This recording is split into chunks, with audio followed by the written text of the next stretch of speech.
Welcome back to Maury's Music. My name's Maury Rutch. And I'm Spoon Phillips. And we have a lot to talk about. Spoon, did you have a good weekend? I had a spectacular weekend. Thank you for asking. Well, can you tell me where it was? Wait, don't tell me. Let me guess. Give me some clues. Did you play a lot of Martin guitars? I did. Were there dozens and dozens and maybe 100 of other people playing lots of Martin guitars? There were. Was there scotch? There was. You were at Martinfest, weren't you? Aye, laddie, I was. And it was a wonderful time catching up with old friends and meeting new friends. And as many people know, the past couple of years, a lot of events were canceled, including the past two Martinfests. So this is the first time in 3 years that we gathered together in Nazareth, Pennsylvania, and at a hotel in Bethlehem, Pennsylvania, and had a fantastic time.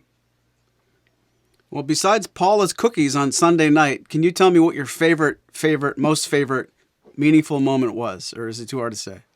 I'd say it's too hard to say. I think being in the same place with some of these people for the first time in such a long time, some of them couldn't make it to the last one. For instance, our friend Mike Thompson, who lives in Cambridge, England, he wasn't at the last one. So it's been 4 years since I've had a chance to see him with a guitar in his hand and hang out. And he borrowed, since he was coming from overseas, he actually borrowed a fabulous M38, I believe it was. And so he made good use of that. So there are too many. I would say every single day there was, some really poignant, really hilarious, really fun, really insightful, really educational, and just plain super fun moment that would stand out. What about you? You were there too. Yes, I was. I had a wonderful time. And you mentioned the M38. That was actually Marshall Fleischer's M38. And before this show is over, we're going to dive deep into some of our favorite guitars. And that certainly was one of them for me. I had a blast. I really, really ended up having a pretty tough work week. And I know people listening to this show might think, how could a music store owner have a tough work week? But just believe that I might have. I got there and I just had so much fun getting together with a lot of people. Of course, we could go on and on about the people that weren't able to make it this year. And it, by no stretch was it a complete group of UMGF Martinfest attendees. A lot of people were missing for good and bad reasons. So if you didn't make it this year, we certainly missed you. But it's so exciting to look at these posts coming up in June and July and getting yourself mentally ready to go to this thing. And it still doesn't prepare you for when you walk down that hallway into that hotel and you see the first couple of people and you recognize there's going to be so much music being made. And, it's got everything to do with the Martin Guitar Factory and the Martin Guitar brand, but it's these friends we've made over the years in cases of you and I, having known some of these people for almost 20 years, if not more. It really was, it's like a reunion as much as it is getting an opportunity to play.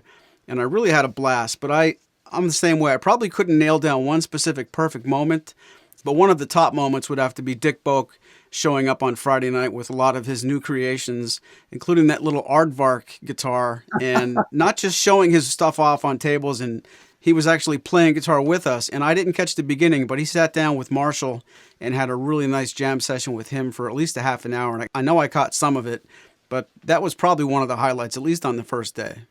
And you caught some of it on video. You were often going around, I have to say, in some respects, almost stealthily, as I've seen some video that I was completely unaware that you were videoing.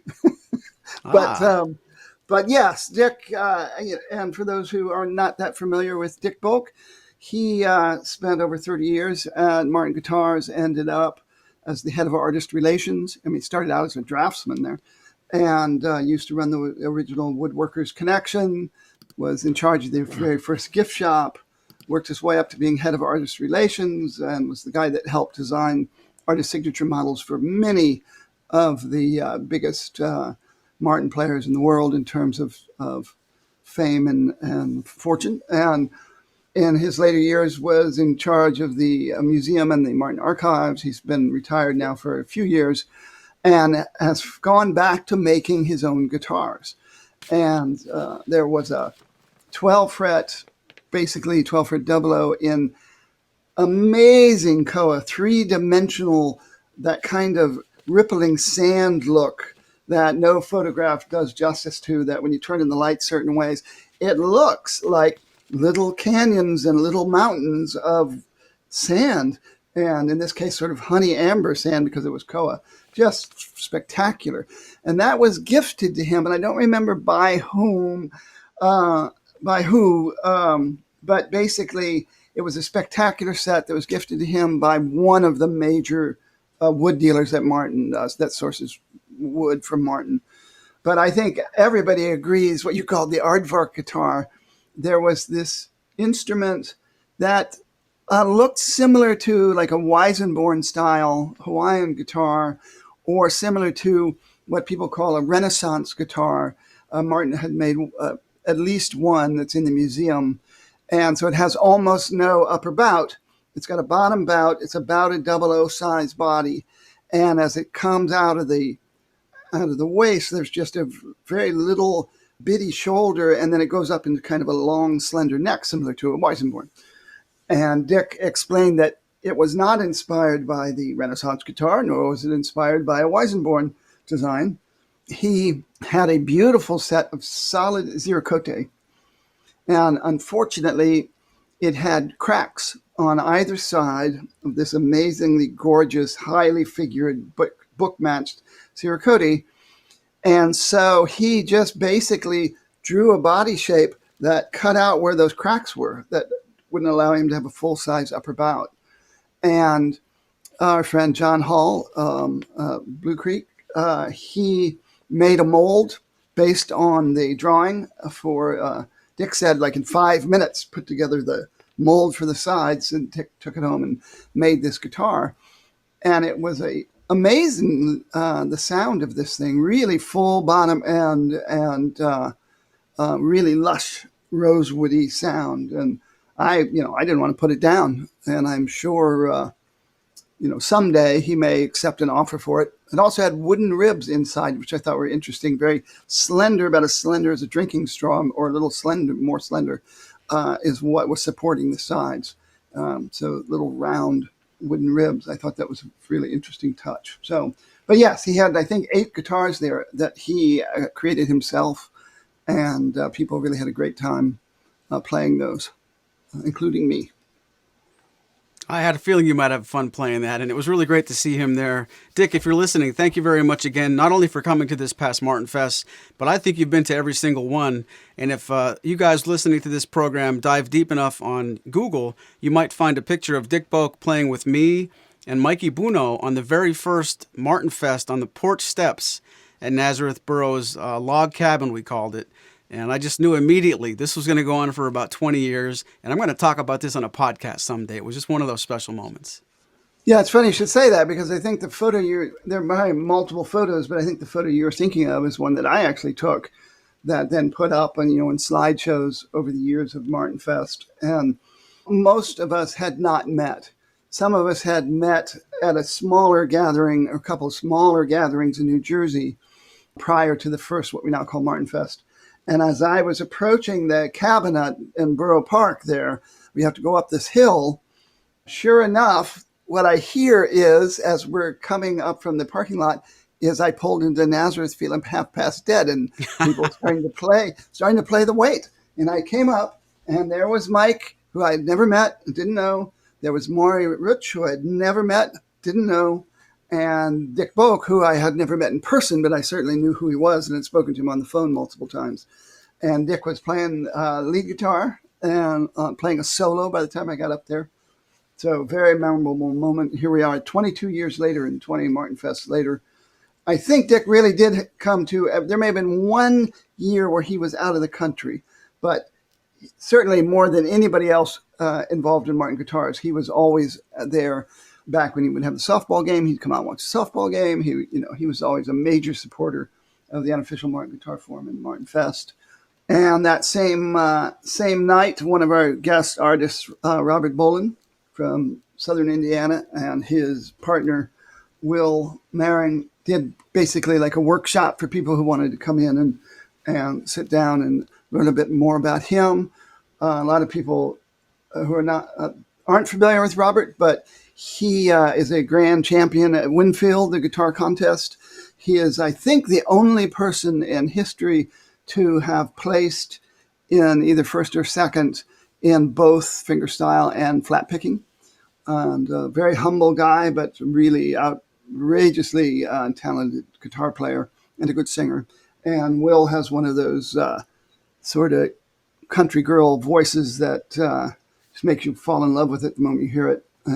Plays her upright bass and also plays guitar. So that was great. It was nice of them to do that in addition to their public performances. So, and they borrowed guitars. They couldn't fly this year. They couldn't drive this year. So they had to borrow guitars. And they even had to borrow, Martin had to find an upright bass for them, and which started to fall apart because of the intense humidity and air conditioning. And I saw that. And Robert Bolin is a extremely talented repairman, vintage guitar repairman. So one of our friends, Jim Banky from California, happened to have his tools with him, and Robert actually, made repairs on the bass right then and there in his hotel room before they could play. But they borrowed some vintage Martins and some not so vintage Martins, and certainly made the most of them. A little behind the scenes information that you might not know, Spoon. I bumped into Will at the Guitar Guard station. And those of you guys listening, if you haven't been to Martinfest, there's a big Martin on Main open mic session. It's on the grand stage at the center of town. And we all go to this thing, but we watch everyone else playing and take our turns and sitting in the audience in the heat. The Moravian Church on site allows us to store our guitars in there during the day. And, 2 or 3 UMGF members volunteer to be guitar guards for a half hour. So I went in there to collect my guitar when it was time to play, and I was talking to Will, and she complimented me on my Blue Ridge gig bag, which Spoon was asking about last week. And I turned around and I complimented her on the unicorn book bag she had. And she has a little backpack with a bunch of unicorns on it. And the story's longer than I'm going to remember to say correctly, but it was a gift to her and it means a lot to her. And I said, what we should do, instead of playing guitar later, you should show me how to put unicorns on my Blue Ridge gig bag. And I meant that as a complete joke. And she looked me dead serious in the eye and she said, and I wish I had a southern accent for this. She said, Maury, if you get a potato and some kind of ink, you can make a stamp of a unicorn, and I could show you how to do it. And for just a split second, I thought, why are you going to teach me how to use a potato to make a stamp, to make unicorn patterns on my gig bag? I was kidding around. That's so funny. She's actually a very, very talented artist. She paints, she paints and draws and does all kinds of stuff. So that's pretty hilarious. But yeah, total sweetheart. And they're both just great. And yes, Martin on Main is a huge street fair that goes halfway down South Main Street in Nazareth, Pennsylvania, with food wagons and the brewery there, the microbrewery there. You were allowed to take cans or plastic, glasses out into the street that day and all that sort of thing. So it was a very good time. I had spectacular brisket. There was somebody actually had a smoker out there and selling, pulled pork and sausages and all that stuff. So that was fabulous. Martin Guitar had a booth up where our friend Jason Honor and friend Michael Dickinson and our friend Leslie Malmley basically were there letting people check out most of the new Martin guitars. And I didn't even have time to play over there because I was, so busy with the performances. But I did, get over there to say hi to them. And they loaned us a gazebo tent frame because no one thought about the sound man being out there and directly under that intense sun. So I went over and got that from them, and we found a tarp for it and got him in some shade. So, but yeah, great time. You talked about being a family. People who've never been there before are sometimes worried about it being such an insider thing for veterans like us who've been to, 20 of them. And they're always very pleasantly surprised about how welcoming everybody is and how the new people, if it's your first year, you get with a green dot on your name tag. And really that just opens you up for a lot of very friendly conversation as people make a point of making people feel as welcome as possible. So So it's really good. I would say guitars. First day I got there early. This is the first time I got there super early, and I met up with my friend Kirby Statler from Phoenix, Arizona, who brought in his vintage B1 baritone uke. And the only other person that came in that night that we saw was Jim Adams from Vista, California, who used to be was in Baltimore for most of his life. He brought his Grand J35, and that thing was a monster of a guitar. And that little all mahogany uke and that big jumbo, they played some great duets that first night. And that was certainly one of the guitars that really stuck out in my mind. And these days you can't get Grand J's except for the Grand J16. I don't know if you have one of those in stock, but those have it's a 12 string that has a shallower body than a normal Grand J, so it's very comfortable to play. And they had one on display at the Martin Factory in the Visitor Center, so a lot of people were certainly enjoying that. Do you have one of those in stock? One of those 12 strings? I don't have one in stock at the moment. It's on order, but we have one coming. And it's funny, we're going down this mental list of which guitars impressed you. You already took my first idea, so I just checked that off my list because you spent it. But I'll tie that together by saying the very first night I got there, I didn't get there until Thursday evening, and I got to spend a lot of quality time with Jim Adams and Marshall Fleischer. And they were introducing each other to their guitars. He has the guitar that's the fraternal twin. Marshall's got the 12-string version of Jim's Grand J. So I got to hear both of them in literal stereo in real life. Those guys were playing at the same time. I'm sorry I missed that. Oh, yeah. And so I'll go on to say that Marshall's 12-string was certainly one of my favorites. And it's not a competition. And the way we play in all of these song circles and you go from room to room, it's never about being the loudest person. But Marshall was the loudest person more than a few times with that 12-string, just because it just has to happen that way. He wasn't pushing, but he would just casually play his turn, and it just, the room went crazy. And I think it was Thursday night. You're talking about Green Dot Newbies, one of our new friends, Bill Peebles. We got into a song circle. It was four of us. And after his second song, he said, "Oh, my God, I have never heard four Martin guitars in the same room." And we all erupted with laughter. I said, "Yo, dude, it's Thursday night. Wait till tomorrow and Saturday. If four guitars in the same room is going to blow your mind, you just better buckle your seatbelt because that's there's more to come, and it's going to be a lot more than four guitars." But that's how fun this is. It's hard for us. I won't speak for you, but it's hard for me to go into year 20 and be so naive to what it's going to be like. But imagine going back and being somebody who was new this year, doesn't know anything about this. They see pictures, they hear stories, but to walk into a room and get that thrill of playing music with other people, because you finally get to hear more Martin guitars than the one that you own, and then this wave of dozens and dozens more. It's just so, if anybody wanted to go this year and didn't make it, you really, really missed out, because where else could you go and just casually get to hear so many different Martin guitars, unless you go to a guitar store that has 200 models, and the opportunities don't present themselves that way. This is such a fun jam because everyone you meet is almost guaranteed to be another Martin guitar model you haven't heard yet. Yeah, that's true. And it's interesting you bring that up about Bill. He is not a guitar geek. He played the same Asian, guitar forever until very late in life he finally acquired a 0028, which he absolutely loves. And it's the first time I got to see it in person. And it was such a spokesmodel for today's standard series. The top with the amazing cross-silking, and quarter-sawn grain, which was just glorious. And, beautiful back and sides, and style 28 backstrip.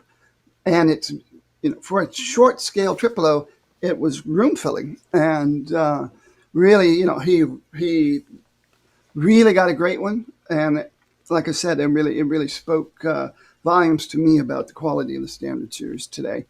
And so he enjoyed playing other people's guitars and stuff, but I think he went away from Martinfest feeling even better about his own guitar.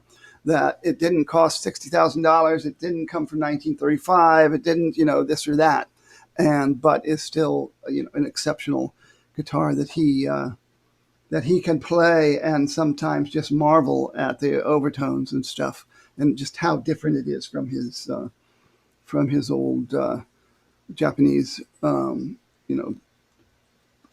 laminated back and sides guitar. So, what was another Martinfest guitar that you found memorable? Really, one of the early ones. I think it was Thursday night again. Jim Burke has a really nice OM28 Authentic. I think he said it was from 2015 or 16.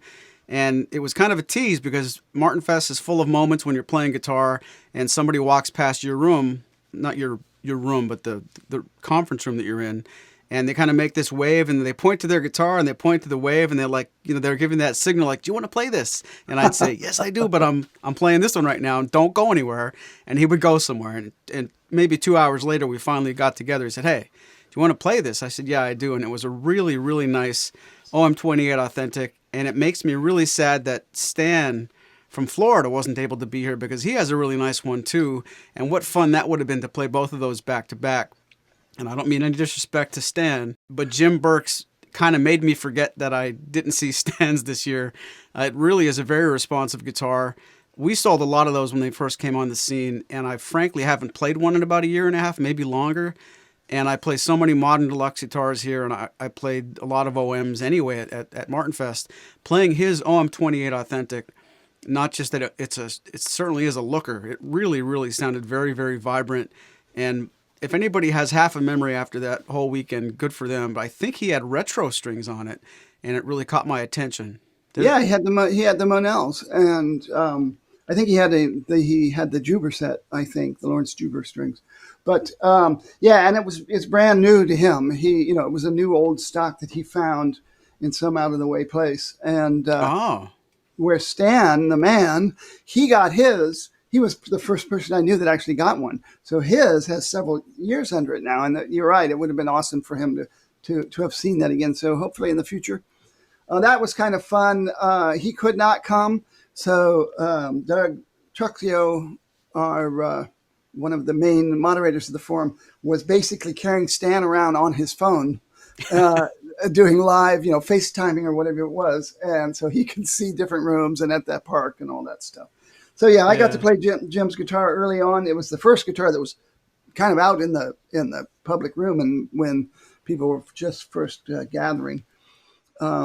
So it was very cool to be able to play that, and then play over the weekend. I got to play, an actual all original 1930 OM28.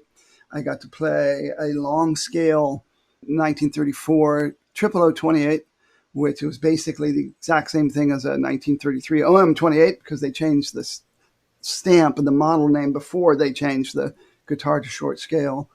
So that was very cool. And like playing with those old guitars and playing a 1940 triple 028 and then playing Bill's modern triple 028, of course you could hear differences. Of course there's difference in the lightweightness and lightness of weight and all that stuff. But again, I think Bill Peebles left having seen vintage Martins for the first time ever, feeling even better about his guitar. And it's really nice to see people bring their guitars to Martinfest and want you to play them, and they never get to hear somebody else play them, and so for the people, the real guitar geeks among us, we really like to try out all the different guitars and see the woods and all that. While other people, it's much more about the friendship and the music and playing songs together and showing people the song that you learned this year that you didn't know the last time and all that. So yeah, very, very good time. And the days on Friday and Sunday, we actually go out to Borough Park in Nazareth, which is where the public swimming pool is and the ball diamond and all that. But we have a very large pavilion, they call it, and just full of guitar cases. It's an open mic going on while people are off in other corners, just, catching up or checking out each other's guitars. I met a brand new guy who been on the forum for a while, but he's from New Jersey, and he had just picked up a coffin case from another UMGF member who was getting rid of some of his collection, and inside it was a 2.5 17 Brazilian rosewood 2.5 17. People were estimating it as old as the 1840s up through, could not be older than 1867. And as far as I'm concerned, when I looked at it, it had the New York stamp, but the New York stamp continued up after 1900 on some guitars. But it had the upside down New York stamp on the neck block, which definitely I'm pretty sure that stopped in 1867. So in other words, this thing was definitely made when C.F. Martin Sr. was still working on guitars. And, Wow. By that time, they probably would have, he had his son, C.F. Jr., and maybe, some other employees here and there, but not very many. So he was still doing most of the work. And so that's really, really cool. So congratulations to him for that. Saw some other, pre-1930 Martins there as well, in amazingly great shape. And so to have the opportunity to play those kind of guitars, as well as the modern deluxe guitars that were there, and for people who love Martin guitars, I don't think Maury or I could recommend enough making your way to Martinfest one of these years. And I don't want to interrupt this too early, but I can't help but ask you. Lori was making a comment the other day because she finally got down there this year and only spent a few hours on Sunday night. But she wants to know, are you still eating Amy's leftover eggplant parm? No, but I had to leave more than half of it in my refrigerator when I left.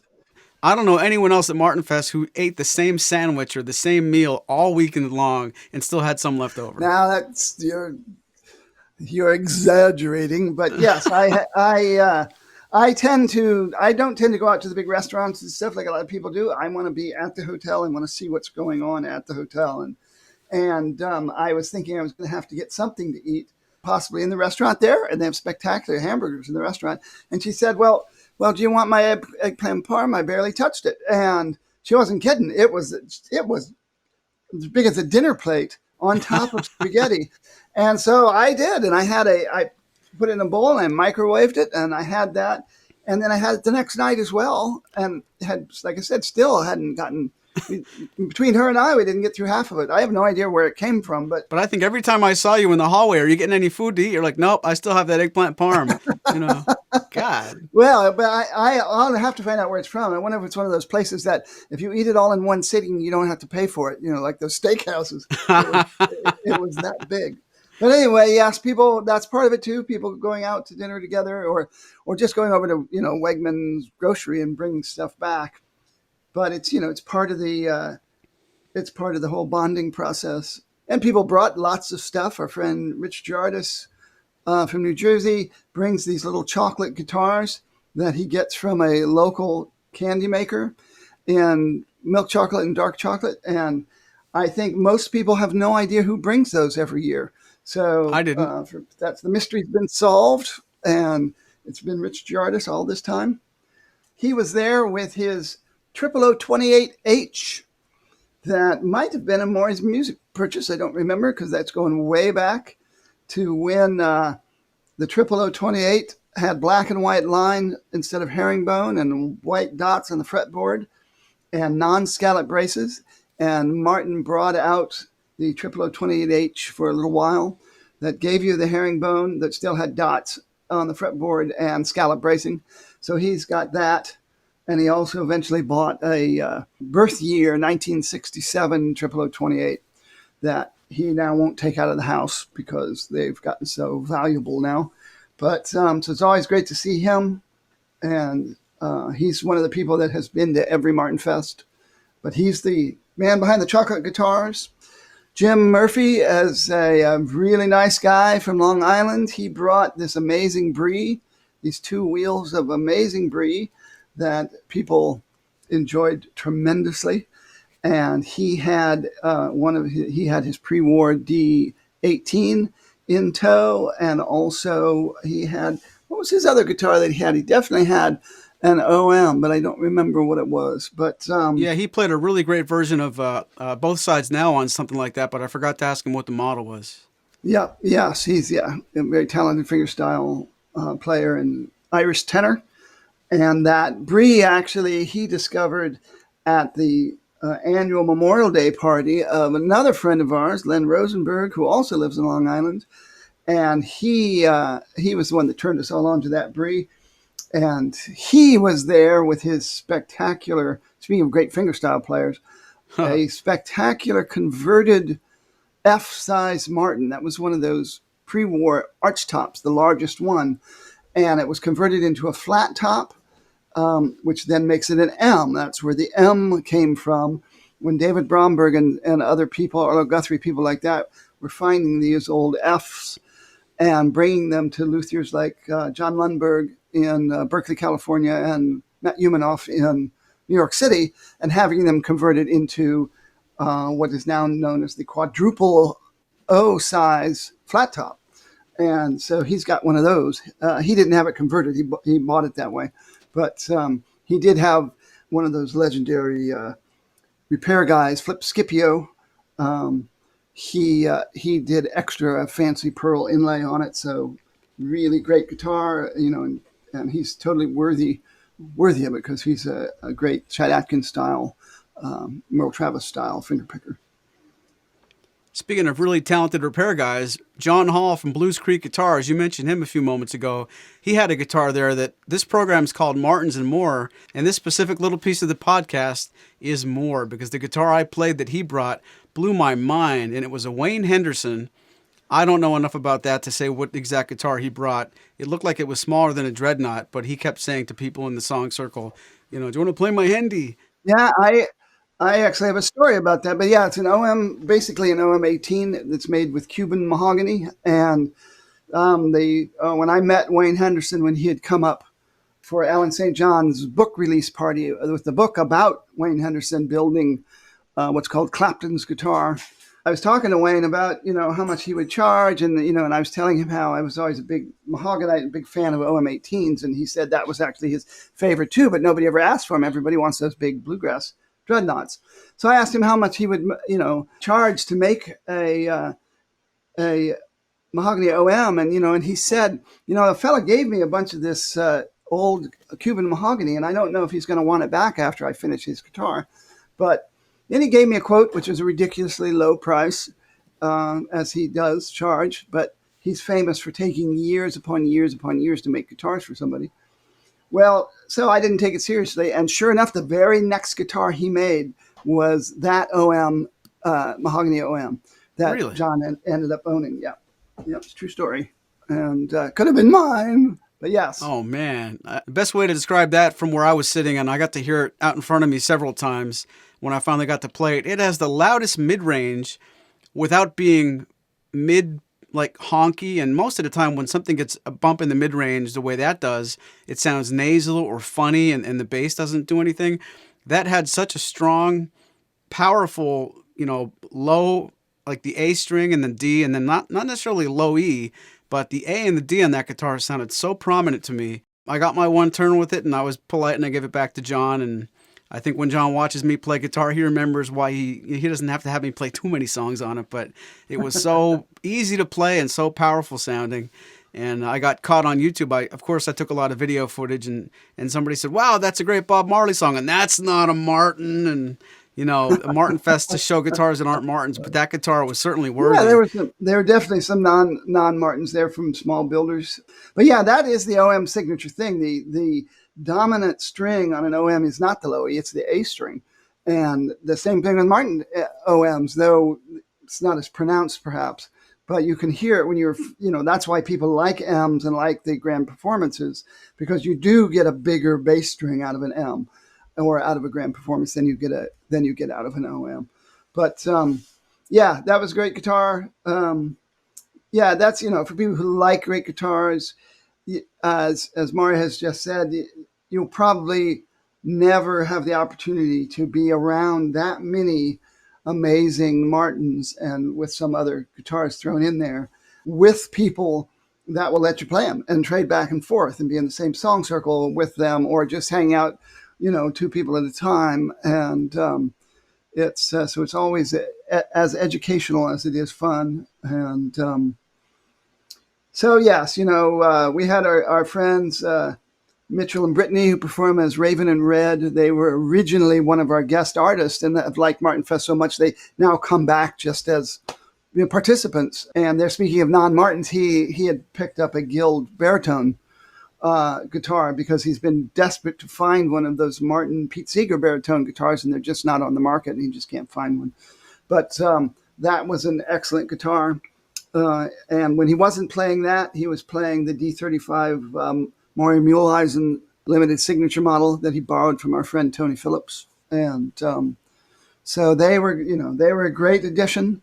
She plays an amazing 5-string fiddle that's got rosewood back and sides. I've never seen a violin with rosewood back and sides. And this is a 5-string rosewood violin. So she added an awful lot with her voice and the voice of her fiddle.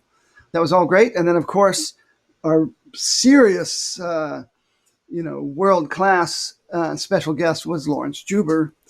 He was a special guest at the 5th year, along with the Kingston Trio and a couple of big-time national songwriters. He was the special guest at the 10th year, and he was the special guest at the 15th year, and so he came back for the 20th year, playing a custom shop Martin that they had made for him based on his signature models, though this one has the modern deluxe neck on it, which is pretty cool because he's not getting any younger, and he wanted something with a lower neck.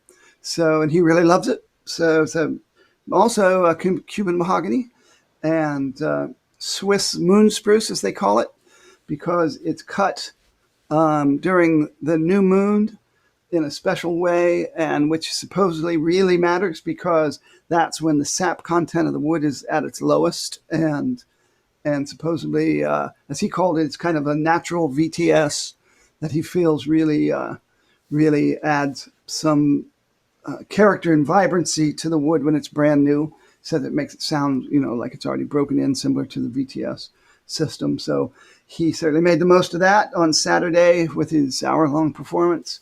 And then on Sunday, when he did a presentation, not really a workshop so much as lots of very cool insider musicology things about the history of certain chord progressions that go all the way back to the 17th century or the Renaissance, and then showed us some of his alternate tunings and why he uses those at times instead of standard tunings.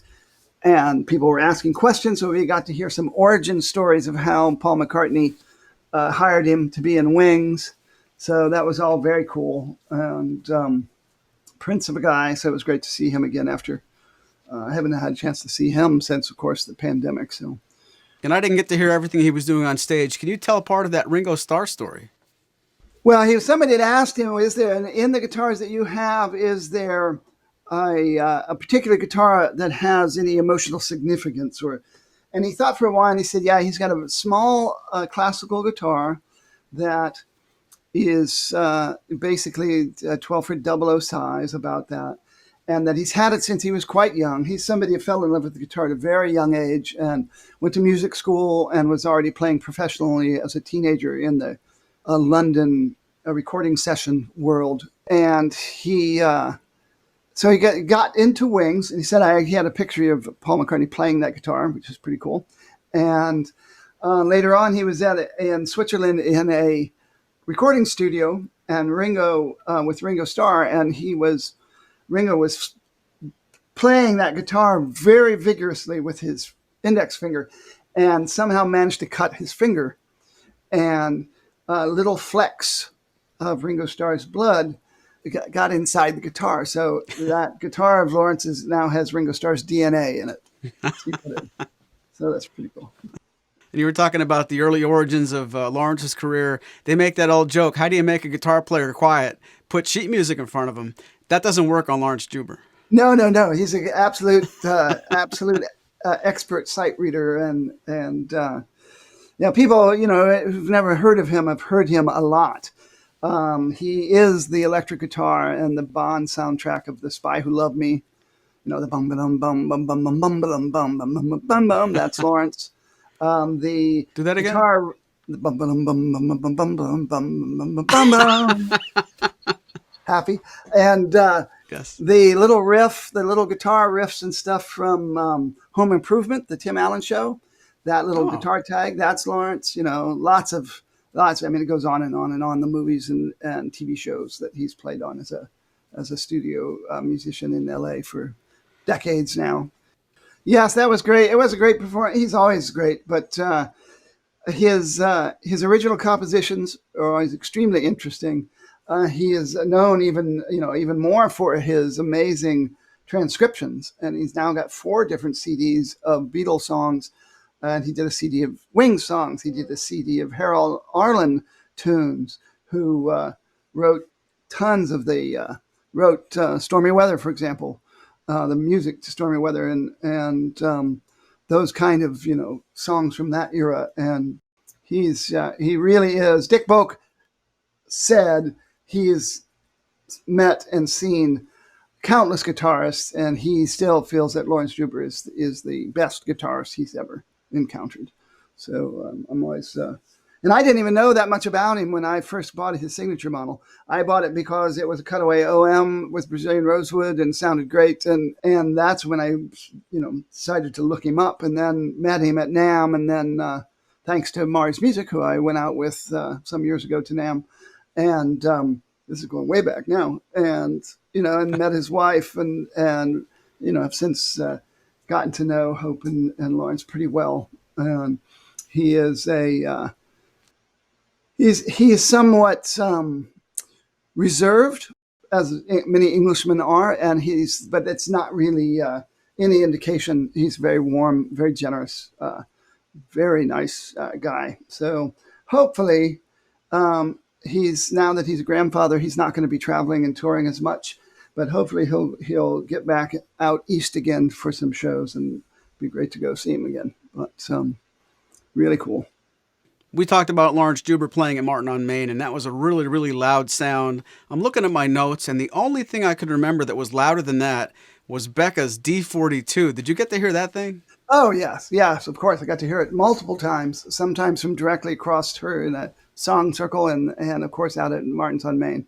And what a voice! She's got that wonderful, Melissa Etheridge style pipes that just is really good. I know she's got a gig coming up this weekend somewhere in Pennsylvania, so I hope she has a great time, and a lot of people go see her. But yeah, and I remember taking some pictures of some people and seeing you and her way in the background playing together. I didn't realize you were recording that, so that was very cool to see on the videos that you posted online. I know somebody said they were having a hard time finding them on YouTube, so I pointed them to the thread in the Unofficial Martin Guitar Forums inside the Nazareth 2022 section, where you have laid out a link to all of those videos. But I don't know, did you make a what do they call them on YouTube, a set list or a song list? Thank you, Spoon. I didn't go that far to make a playlist in YouTube, but if you go to maurysmusic.com/Martinfest, every single video is laid there in a timeline, so you can go and check them all out in one good place. And in that same blog post, I put a link back to your Martinfest journal. I'm not sure, what's the title of that for sure? It's Spoon's Martinfest Journal of Adventure. Well, you go find these videos, you'll find a link back to that. You watch a video, you go back to look at Spoon's post, watch another video, and the whole afternoon's gone, but it's so much fun. Yes, I do that every year, and years ago I was going to stop doing it, and I got a private email from a fella down south in Florida, I think, telling me how much it meant to people who couldn't go to Martinfest. And how much it meant to him, and how much it meant to people like him who rely on me, and who got to know the personalities that go to Martinfest, from the UMGF, based on my stories. And that revitalized me, and I decided to keep doing it. So the next year I started to post again, and first post I did from the first night, and I ended it with, "How am I doing, Billy?" And he responded, and then he finally got to come to Martinfest. And in those days, that particular hotel, there was a PC in the lounge where everybody hung out and did the huge, massive sing-alongs, and where the food was and all that. And so I would work there, so I wouldn't miss stuff, and could take part in stuff while I was typing up the previous day's events. And he kept coming over. He didn't want me to stop. You know, he was like, he wanted to make sure that I stuck to it. And he would bring me, he'd come over, do you need anything? And he would like serve me drinks. And, you know, he just had to, you know, how important it was for the people out, you know, and all the ships at sea to been waiting for my reports. And he couldn't come this year, unfortunately. So I did the same thing. You know, I ended my first post with, how am I doing, Billy? And he responded. So I hope he and his wife can come the next one. And I must admit, I'm not as happy with it this year because after 3 years, to me, I didn't want to miss the events. I didn't want to miss the people. So I was very behind schedule. And in fact, I haven't even posted the last sort of epilogue of it. So I'm going to do that later today, now almost a week later. But I'm glad people enjoyed it. I'm glad people who couldn't make it this year were, you know, able to share some of Martinfest by reading that. Well, I must tell you the truth. I really like it too. And if anybody thinks it's only for those people who weren't at Martinfest, that's not true at all. I end up reading it and finding out a lot of things I didn't get to see. This is such a fun festival, but you can only be in one room at one time, in one song circle, and then you find out from Spoon's journal 3 days later, you missed this, this, and this. And I missed the opportunity to play with Robert Bowen and Paul Yukina. And of course, if I would have been able to do that, I would have missed what I was doing. So there's no way to win. Yes, yeah, and I hadn't seen Paul. I was Paul's sideman for about 4 years here in New York City. And for people who are unfamiliar, he's a retired Broadway actor, spent like quarter of a century on Broadway and in touring shows and all that. And is a marvelous baritone. In fact, his father was the principal baritone at City Opera, and he's a really good guitar player. And he was there with his new jazz guitar, Lou Archtop. So it wasn't a Martin, but he was very proud of it, and I was really happy to see him, and very happy to see him sit down. Him and Len Rosenberg, they were playing together.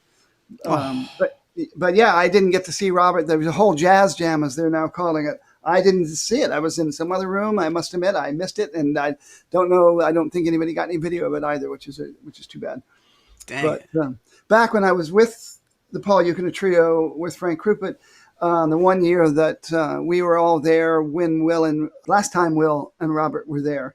And we got to do that with her playing on the bass, and that was really great fun playing. But when I was with Paul, we would play with the 3 Martin guitars. It was, but it was all like Fats Waller and Duke Ellington and the Gershwin brothers and stuff like that I have never played before, and you don't normally see people playing flat top Martins for. So really great time. Did you guys play any Warren Zevon by chance? Nope, I did not play Warren Zevon with those guys, but certainly saw some There's some really nice Warren Zevon going around the festival this year. And oh yeah, that was me. So, oh yeah, absolutely. Okay, blah blah blah blah blah. So much guitar talk. Enough guitars. Let me ask you frankly: is there a non-guitar memory you'd like to share about Martinfest 2022?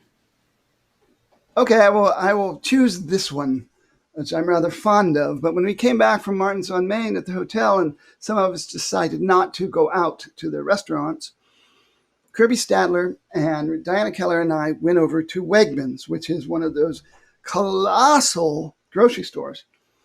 And immediately Kirby peels off. I don't know, he knew where he was going. And I'm going around, and I literally get lost. And I'm wandering around, and I come around the corner, and I see Kirby Stadler standing in front of a scale weighing these 2 big beefsteak tomatoes. And I come up, and he's got this sort of a unique dark metallic blue shirt. So I come up, and I'm looking at the tomatoes, and I say, "Are those fresh enough to eat?" And I look up into the face of a complete stranger. And it wasn't Kirby, but he had the same kind of beard and same kind of build and same color shirt. And he looked at me just so startled and very huffily, with the intrusion. He says, "Well, I certainly hope so." And I had to keep from laughing, and I just tried to put on a face like I was a serious question because I was thinking about buying tomatoes too. And he puts the plastic bag in his shopping cart, and he zooms off. So I'm going around, and I see him going around, same guy. And later on, I noticed he no longer had the tomatoes in his basket. So I had introduced doubt into his dinner plans, and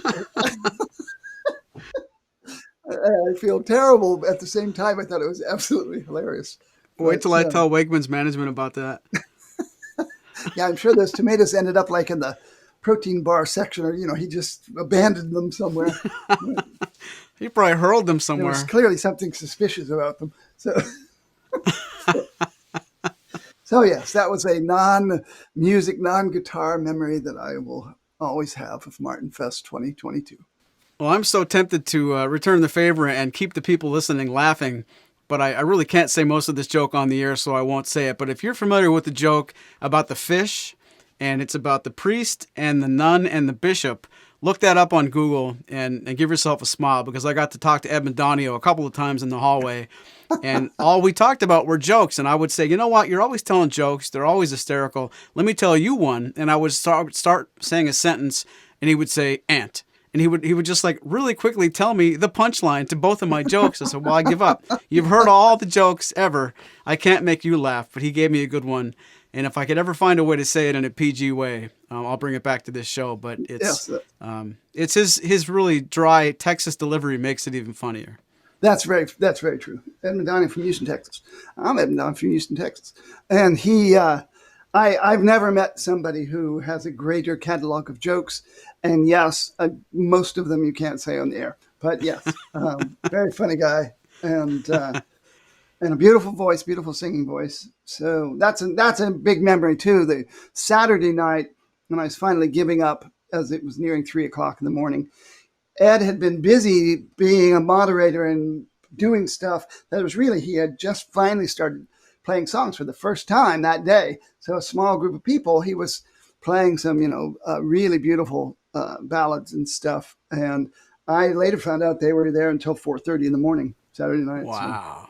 So, yeah, the days of Spoon Phillips and company being in the lounge at the old hotel and still playing when the breakfast guy comes in to set up the breakfast bar after dawn is long gone. We don't tend to do that anymore. I just have to admit I'm not 31 anymore. And actually, I was 40 something at the first one. That'll put things in perspective. But you can edit that out, right? And was that in time? missed it by that much. Who was president when you were first at NASFest? But yes, it was. That was a very nice moment. I did. I was quite respectful. I as usual these days, I went into my room at 1:00 in the morning on the first night, 2:00 on the second night, 3:00 on the third night, and then it was 3:00 again on the last night. I did not go beyond that. But very last song I heard was Diana Keller singing Joni Mitchell's Canada. Is that the name of the song? No, it's not. That's not the name of it. What's the name of it? I can't remember the name of it right now. Not A Case of You. Case of You. Thank you. That's exactly what it is. Nice. So, yeah, it was singing Case of You. Jim Fortmuller from Vermont, formerly of Alexandria, Virginia. He was playing it, and left Frank Krupert and I were enjoying it. And that was the last collaboration. I then, at the very, very end, Frank played Whiter Shade of Pale and sang it in honor of Gary Brooker, who was his childhood rock and roll hero who passed away earlier this year. So that was really the final piece of music that I heard at Martin Fest this year. Hey, I think I have a good way to tie everything up in a nice bow here at the end of the show. Were you able to play Carl's 1922 028? I had played it before, but I didn't get to play it this year. And yeah, Carl, they're a classic example of a very level-headed, big-hearted guy, not flashy, doesn't impose himself on anybody, but he is almost always at Martin Fest, and wonderful guy, happy to put his guitar in your hand. And when you do get to hear him and see him playing music, with a lot of these nice people that don't impose themselves on you all the time, always impressed with how lovely the music is. It doesn't really matter the people who can only play C, F, and G, or the people who are, have been playing for 35 years and quite accomplished. Everybody's welcome, and we all appreciate everybody else's music, and I think that's really what it's all about.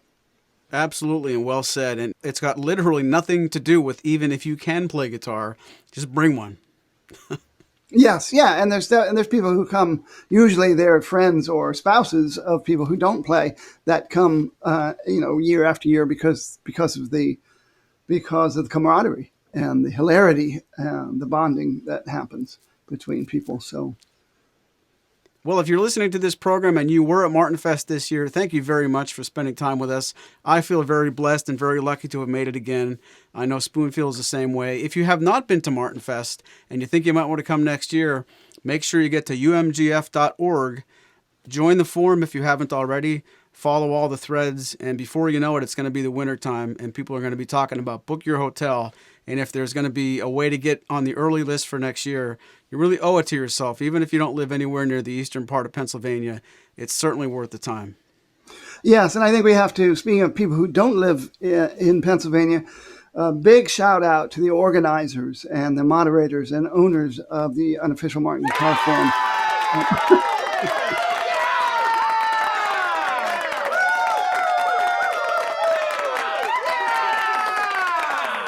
Tremendous amount of effort goes into this, and expense. People there's jars out for people to donate money. They had an auction with 2 beautiful pieces of artwork, a beautiful painting by Debbie Baer that was actually inspired by a photograph of Marshall Fleischer playing guitar on a porch with this amazing vista across this azure blue rippling waves and hills in the background and all that stuff, really gorgeous. And then a sketch that Dick Boak did of a guitar top with the wound strings rising up and undulating like snakes or something like that. It's hard to describe, but those were both auctioned off to raise some money. But we got another shout out to Doug Trucchio in Louisiana. He of all of the people, he was the one that really took it on his shoulders this year, and in terms of the planning and making sure it all went smoothly. So congratulations to everybody involved, and thanks again for all the hard work that you guys do. Yes, sir. This is a lot of fun because of what you guys do in December and January and all the emails back and forth. I know we get there on Thursday and Friday and we pick at all the little things we would change, and you guys must just be shut up and have a good time because we work so hard to get here. And at least Maury and Spoon recognize it. And one more tiny tidbit to tie it back around. Jim Benke, a moderator that was in the hospitality room, had his 0017 from, I think it was it 51? I think that's correct, early 50s, yeah. One of my favorite maybe non-musical memories was him playing some guitar. Then he was playing some songs that had like one verse in Spanish, which gave him the idea to play a song in Spanish completely. And then he started doing that as a theme. And Len Rosenberg just said, "Excuse me, do I have to press 2 to hear this in English?" Really great to see you, Jim. All the moderators, all the planning people, everybody who cared about putting this together long before it happened. A sincere thank you from Maury and Spoon. And I don't know, Spoon, if it's my ears ringing from all the music last weekend, but I do hear the music, and I think you know what it means. Yes, sad to say, it's time to go and dream of future Martinfests. Well, let's go have brunch somewhere, and I'll ask our listeners to please come back next week. From all of us at Maury's Music, thanks for listening. Hear you later. This has been a presentation of Maury's Music, your trusted source for Martin and Blue Ridge guitars. Find us online at maurysmusic.com.